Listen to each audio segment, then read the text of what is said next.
Siemanko, tu Przemysław, jest i Agnieszka. Przyjechaliśmy do Calp, do blokowisko. Calpe to jest druga nazwa. Katalończycy mają swoje nazwy, Hiszpanie swoje. Calp lub Calpe. I obok jest plaża. A obok ludzie mieszkają. Idziemy zobaczyć, jak mieszkańcy tych bloków plażują.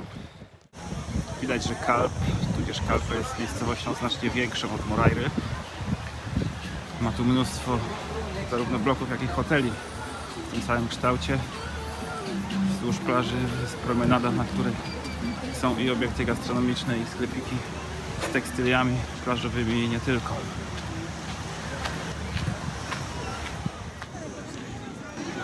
Z Morairy do Calpe można dojechać autobusem w 30 minut albo samochodem w 20.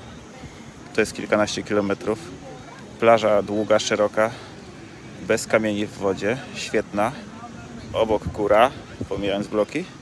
Jak ktoś lubi, to też jest atrakcja. Generalnie świetne miejsce. Nie uważam. A czemu? Ja tam takich bloków nie lubię. A poza tym jest źle? Poza tym może być. Dobra parasolka.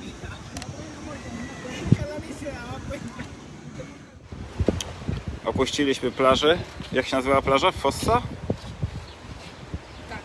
Opuściliśmy plażę Fossa. Idziemy zobaczyć rezerwat ptactwa. Zobaczymy, czy są i czy ten upał nas nie zniechęci do odwiedzania.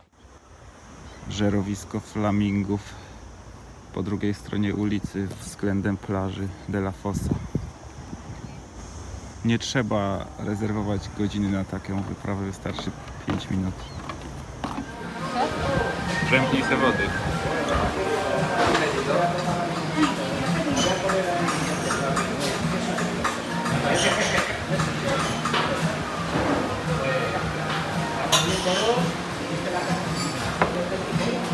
A to jakie dobre.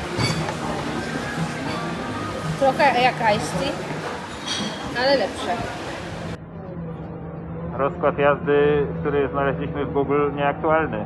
45 minut później jedziemy. No i COVID wiecznie żywy. W autobusie nikogo nie ma, ale maskę trzeba mieć. W taksówce było tak samo, bo w środkach komunikacji publicznej trzeba nosić jeszcze maskę. Wczoraj na Playa de la Fossa było troszeczkę milej. Tutaj wydaje się, że jest tak bardziej miejsko. Playa del Arena nie robi tak dobrego wrażenia. Nie ma też tak wielu lokali oferujących gastronomię i sklepików. Playa del Arena Ball również obfituje w gastronomię, sklepiki, wszystko co potrzebne na plaży. Playa del Arena Ball.